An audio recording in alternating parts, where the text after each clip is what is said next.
Hey there, I'm Joe Carter. If you've ever popped the hood and thought, where do I even start? You're in good company. Around here, we take the mystery out of car repair, one fix at a time. Whether you're a beginner or just looking to sharpen your skills, there's something here for you.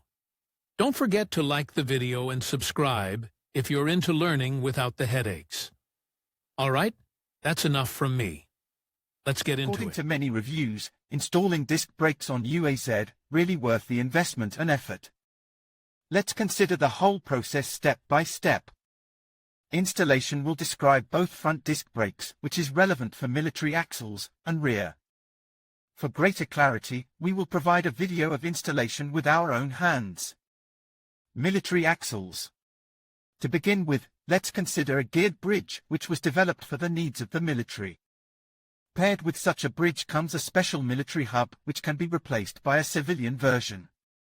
In addition to the difference in the track of about 20 mm, this will affect the choice of packing used to seal the hub assembly, as well as studs. Therefore, the installation kit for a geared axle with a kolhorse hub will include the following parts: faceplate. If desired and possible, you can draw up a drawing to have them turned out by a familiar turner. Otherwise, buying ready-made versions is also not a problem. Note that there are at least two variants of manufacture. The faceplate is 10 mm thick, and to the lugs are welded spacers 5 mm. In the other case, the entire faceplate is 15 mm thick, which, in our opinion, is the more preferable option.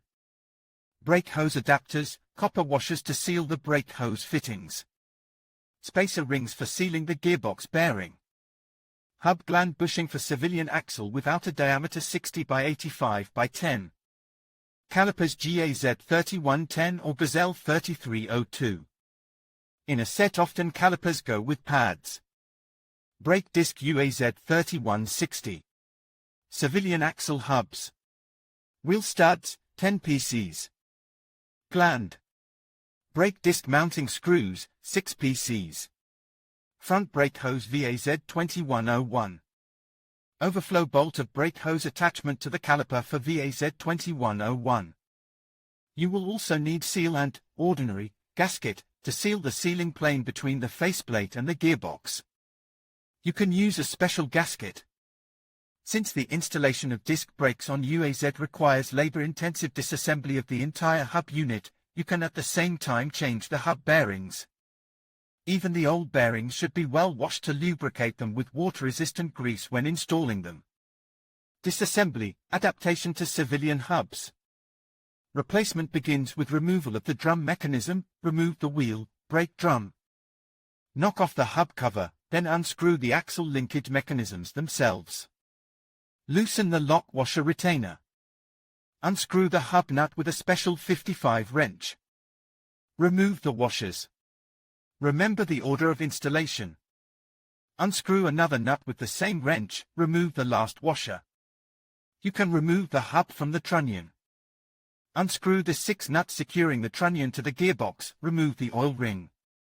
Unscrew the brake pipe from the cylinder. Put on the protective cap to prevent brake fluid from leaking out. Often, the brake shield will stick, so it is quite difficult to remove it. You need to put the hub back on and apply a little pressure to the nut. You can use it as a reverse hammer. The kit we installed will have a 15 mm thick faceplate, which will require compensating for the clearance between the hub and the bearing. Instead of the standard washer, you will need to install a new one, 3 mm thick. The civil hub has a 20 mm longer reach, so you can install disc brakes without spacers between the studs and discs.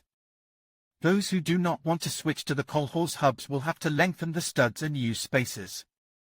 The military hub oil seal is 65 x 90 x 10.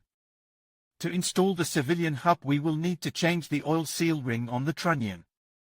The civilian oil seal is 60 x 85 x 10.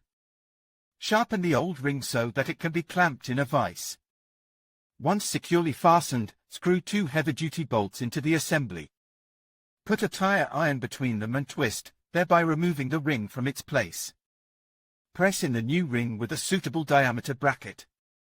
Installation of disc brakes on the UAZ. assembly and their fitting fit. In order to install the disc brakes we selected from the Model 3160 on the UAZ, it is necessary to slightly sharpen the gear housing on the side of the caliper and the caliper itself.